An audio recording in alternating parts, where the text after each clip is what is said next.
Hi friends, good evening. బాగున్నారండి? అందరికి నా వందనాలు. నేను మాస్టర్ రాజు. ఎలా ఉన్నారు? Welcome to my videos. ఈరోజు ఒక వీడియో మీకోసమని ప్రజెంట్ చేస్తాను. మీరందరూ నా వీడియోలు చూస్తున్నారని చాలా సంతోషం. మీరు లైక్ సబ్స్క్రైబ్ మాత్రం చేయడం మర్చిపోవద్దు. నేను చెప్తున్న కాంటెంట్ అకార్డింగ్ టు బైబుల్ అది సత్యంగా లాగా అనిపిస్తే మాత్రం ఖచ్చితంగా మీరు సబ్స్క్రైబ్ చేసుకోండి. ఎందుకంటే ఇలాంటివి ఎన్నో వీడియోలు నేను చేస్తూ ఉంటాను. బైబిల్కి కాంట్రరీ ఉంటే మీరు సబ్స్క్రైబ్ చేసుకో అవసరం లేదు. అలాగే నేను చెప్పిన దాంట్లో నిజం ఉంటే మీరు సబ్స్క్రైబ్ చేసుకోండి. అబద్ధమైతే మీరు కమెంట్ పెట్టండి, కానీ మీరు అలా వదిలేకండి. Thank you very much. అయితే వీడియోలోకి వెళ్దామండి. మరి ఒకటి చిన్న స్టోరీ విన్నాను ఒక వీడియోది. ఆ స్టోరీ ఏంటంటే,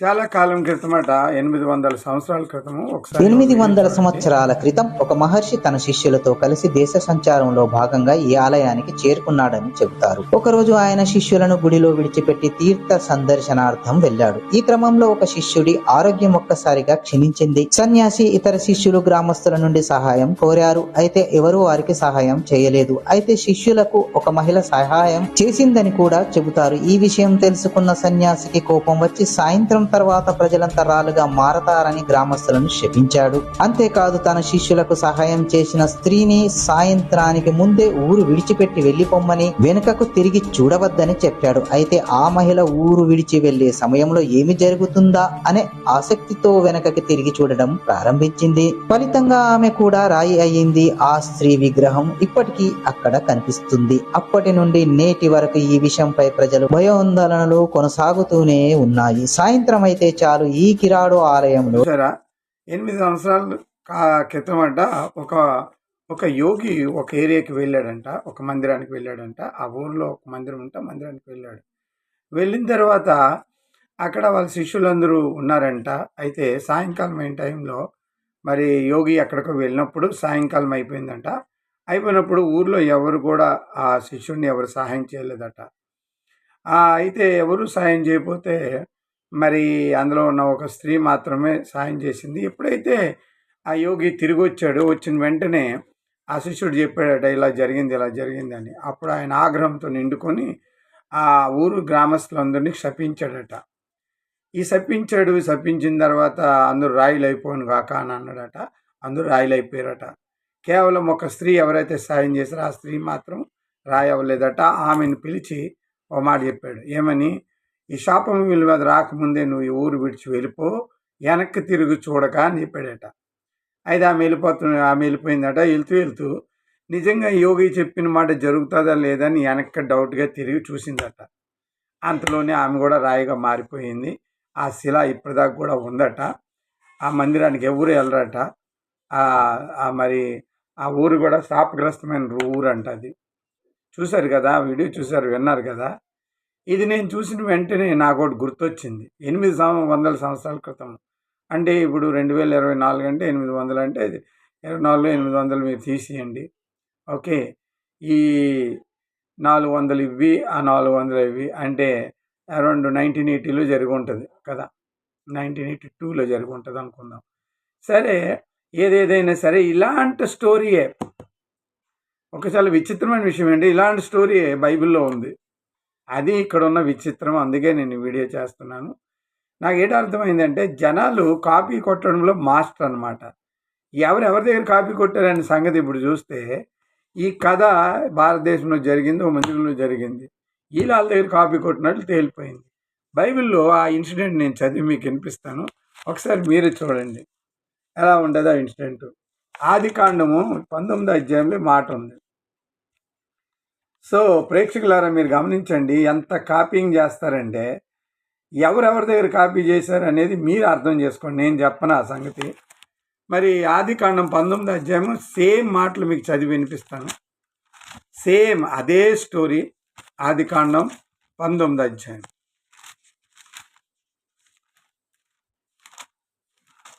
చూడండి. ఆదికాండం 19వ అధ్యాయంలో మొదటి వచనం. సాయంకాలం మందు 2 దేవదూతలు సొదోము చెరపట్టిన సొదోము గమని వద్ద కూర్చున్న లోతును వారిని చూసి ఎదుర్కొనుటకు లేచి సాష్టాంగంగా నమస్కారం చేసి నా ప్రభులారా, దయచేసి మీ దాసుని ఇంటికి వచ్చి రాత్రి వేళ కాళ్ళు కడుక్కొని మీరు పెందుల లేచి మీ త్రోవలో వెళ్ళి వచ్చవలేను. అందుకు వారు అలాగ కాదు అని అన్నారట. అంటే ఒక సొదొమ గొమొర్రా పట్టణానికి ఇద్దరు దేవదూతలు వచ్చారంట. ఆయన లోతులేసి నమస్కారం పెట్టి, ఈ రాత్రి మా ఇంట్లో ఉండండి, ఉదయం లేచి వెళ్ళిపోయింది అన్నాడట. అంటే అదనమాట. ఆయన మరి అతి సత్కారం చేశాడు కాబట్టి లోతును వారు ఆశీర్వాదించినట్లు మొదటి వచనంలో ఉంది. 19వ అధ్యాయము ఆదికాండం చదవండి అందరూ. ఈ మధ్యన బైబిల్ చదివి విమర్శిస్తుంటారు కదా, మీకు ఒక కొరడా దెబ్బ ఇప్పుడు తగులుతుంది చూడండి. సరే, బైబిల్ విమర్శకులారా జాగ్రత్త, మీకోసమని ఇది చేయడం జరుగుతుంది. మరి బైబిల్ మేము చదివిన కాబట్టి మాకు తెలుసు సత్యం ఏంటి.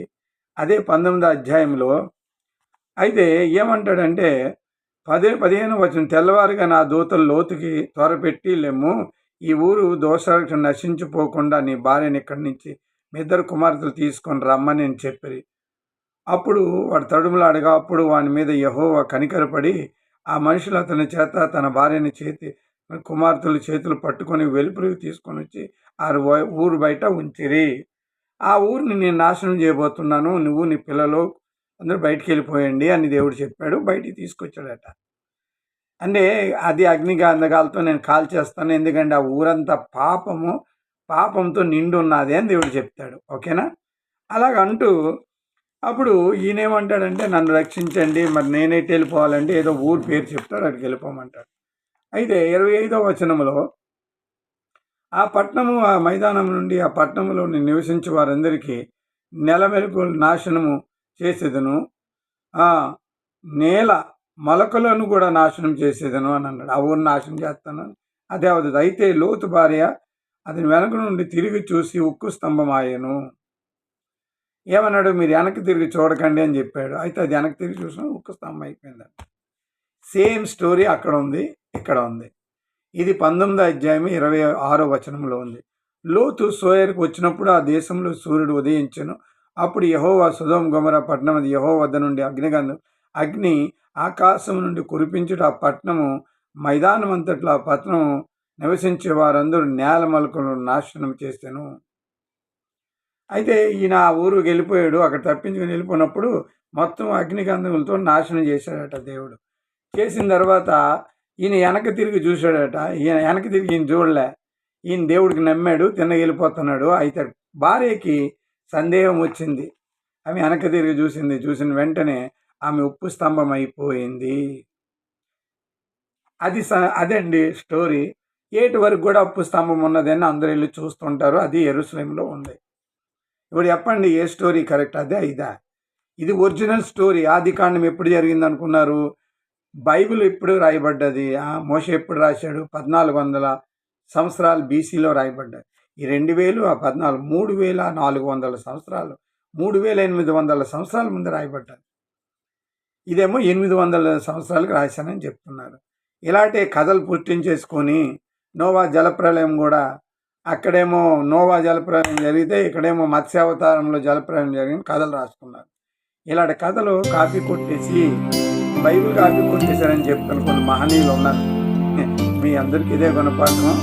ఎలా ఉంది? బాగుందా? లైక్ అయిందా? అయితే లైక్, సబ్స్క్రైబ్, షేర్ పట్టండి. లైక్ కాకపోతే మీరు రండి, నా ఫోన్ నంబర్ ఇస్తాను, మీరు నాతో మాట్లాడండి. 8309827562. నా పేరు master Raju. Thank you very much. మళ్ళీ కలుసుకుందాం.